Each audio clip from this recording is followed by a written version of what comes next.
ایک اعلان ابو جی کی طرف سے بڑا اہم ہے، خدمت ضرور کریں۔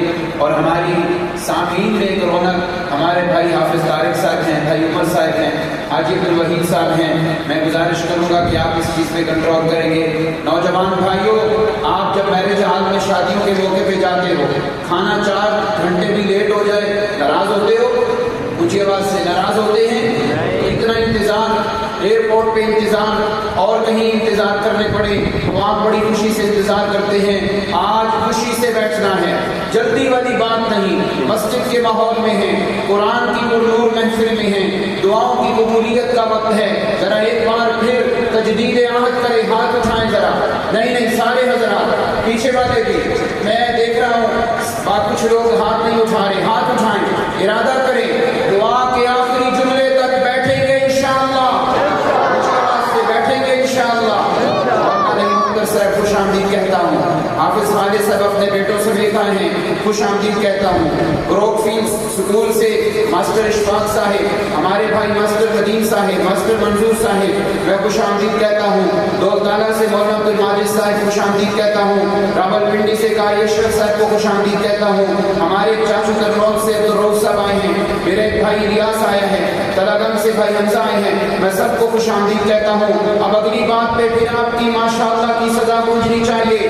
وانڈو سے ہمارے اس حلقے کے ایک عظیم قائد، جن کی کوئی شرط ہی کوئی نہیں، محبت میں کوئی شرط ہی کوئی نہیں، ڈیمانڈ محبت و پیار میں، قاری سلیم معاویہ صاحب، ذرا اونچی آواز سے ماشاءاللہ کہنا ہے، ان کا دل خوش ہو جائے۔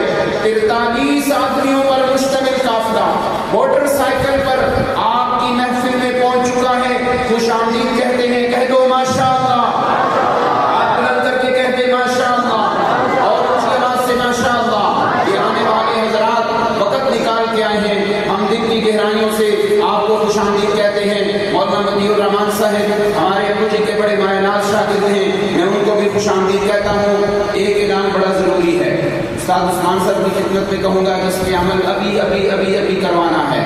ہمارے بھائی چودھری شاہد صاحب پیچھے بیٹھے ہیں، پہلے تو میری بات چودھری شاہد صاحب سنیں گے۔ آپ کے والد محترم چودھری ہدایت اللہ صاحب، ان کے 9 مربے تھے، ان کا پیٹرول پمپ، ان کی بڑی جائیداد، ان کے بڑے ہی بڑے رقبے ہیں، مگر شاہد صاحب آپ بھی، آپ کے بھائی بھی خوش ہو جائیں۔ یہ رقبہ جہاں ہم بیٹھے ہیں، صبح و شام قال اللہ قال رسول اللہ صلی اللہ علیہ وسلم کی صدائیں بلند ہو رہی ہیں۔ آپ کے والد صاحب کو آپ کی بلڈنگوں سے، رقبوں سے شاید اتنا فائدہ نہیں ہو رہا، دارالتوحید کی یہ جگہ، دارالتوحید کے لیے گفٹ کرنے پر آج ان کی آخرت بلند ہو رہی ہوگی۔ میں آپ سے بھی تلقین کروں گا، اپنے باپ کے مشن کو زندہ رکھتے ہوئے دارالتوحید سے اور پیار کیا کریں۔ اب میں آپ سے گزارش کرتا ہوں، چودھری شاہد صاحب اسٹیج پہ آ جائیں، ابو جی کا حکم ہے، یہ قبولیت کا وقت ہے، ذرا میرے ساتھ آمین کہنا ہے۔ یا اللہ چودھری ہدایت اللہ صاحب کی قبر کو منور فرما، اونچی آواز سے، حاجی یعقوب صاحب، حاجی بشیر صاحب، حاجی کبیر صاحب، حاجی یامین صاحب، حاجی نذیر صاحب، مدرسہ کے جتنے نمازی آج ہمیں نظر نہیں آ رہے، قبروں میں پہنچ چکے ہیں، بابا صدیق سرکاری صاحب، بابا مہدی صاحب، ماسٹر خلیل صاحب، یا اللہ سب کی قبروں کو منور فرما۔ اونچی آواز سے کہہ دیں، سب کہہ دیں آمین۔ ایک دعا میں اور کرنے لگا ہوں، آپ کے دل دکھیا ہو جائیں گے۔ جامعہ کے وہ طلبہ جو دنیا سے رخصت ہو چکے ہیں، مولانا بدر عالم راول پنڈی سے، مولانا خالد حمید قریشی گجرانوالہ سے، اور مولانا سلیمان اشاقی گجرانوالہ سے، اور ایک ہمارا درویش بھائی مولانا یعقوب راول پنڈی سے، اللہ ان سب کی قبروں کو منور فرما۔ اونچی آواز سے کہہ دیں آمین۔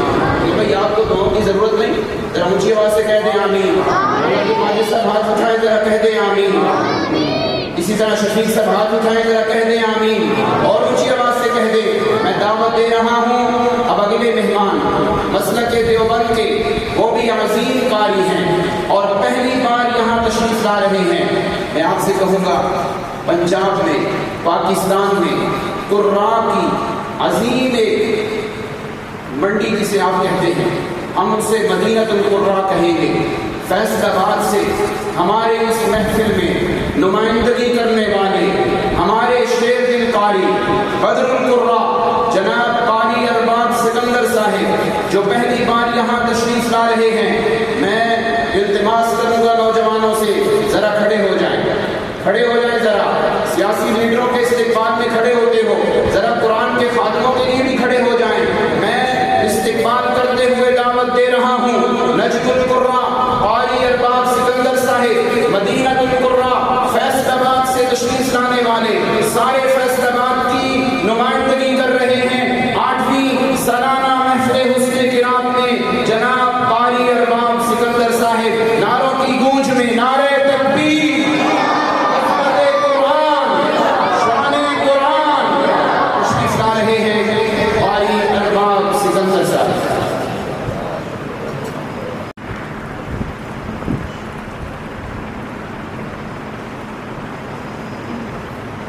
أعوذ بالله من الشيطان الرجيم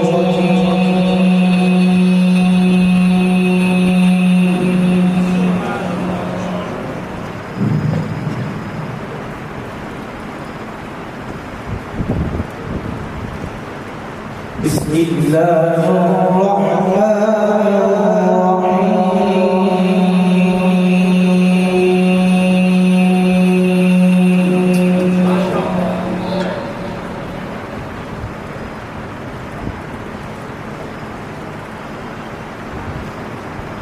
وسيق الذين اتقوا ربهم إلى الجنة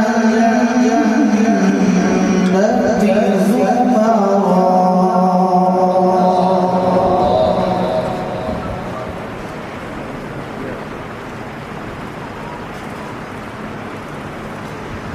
حتى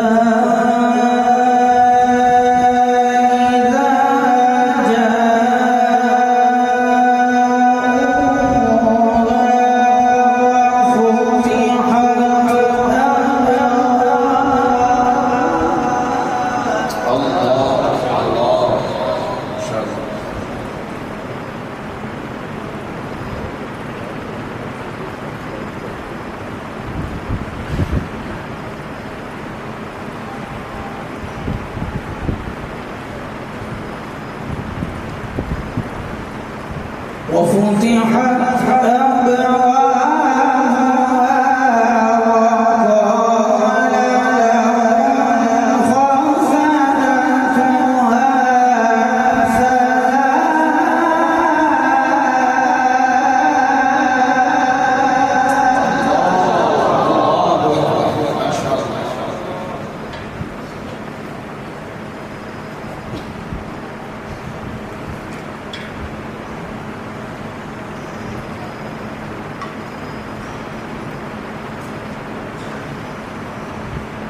وقال لهم خزنتها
وسيق الذين اتقوا ربهم إلى الجنة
يسبحون بحمد ربهم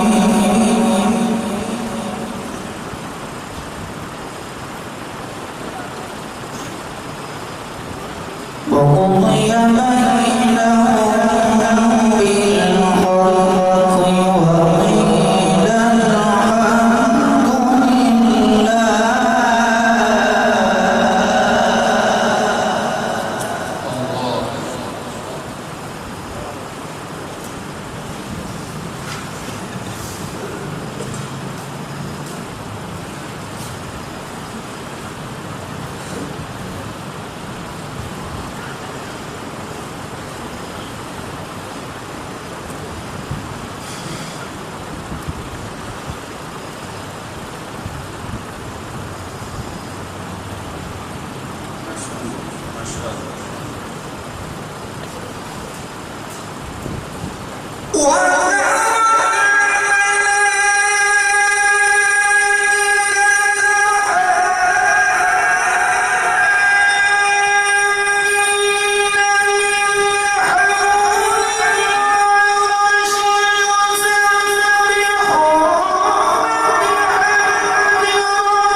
بسم الله الرحمن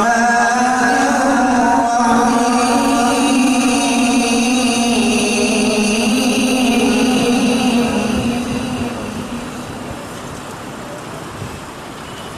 والضحى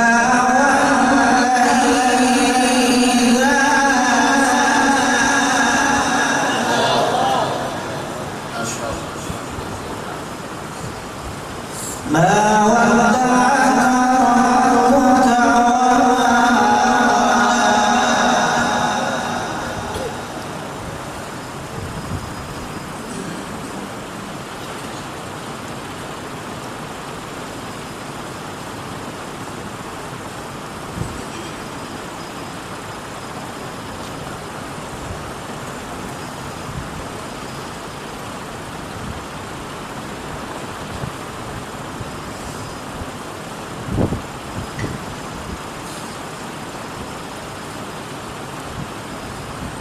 ربك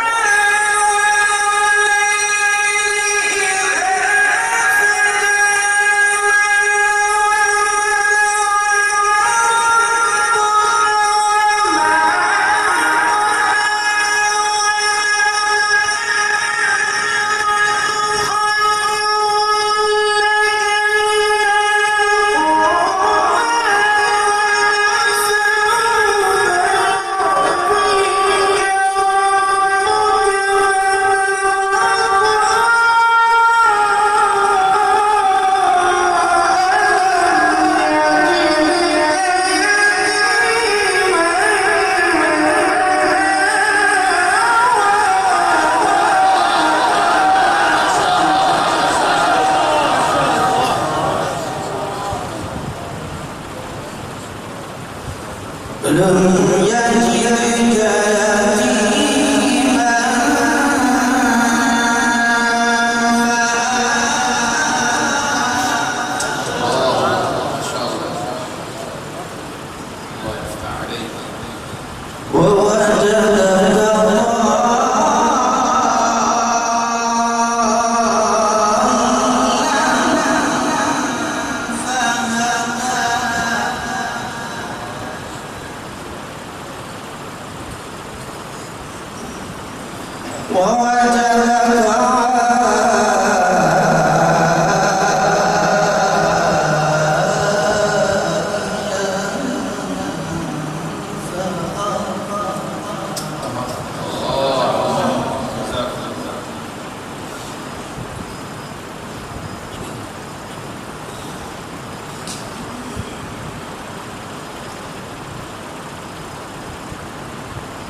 ثم رددنا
أسفل بڑی سخاوت سے قرآن مجید کی تلاوت سے ہمارے دلوں کو گرما رہے تھے دوران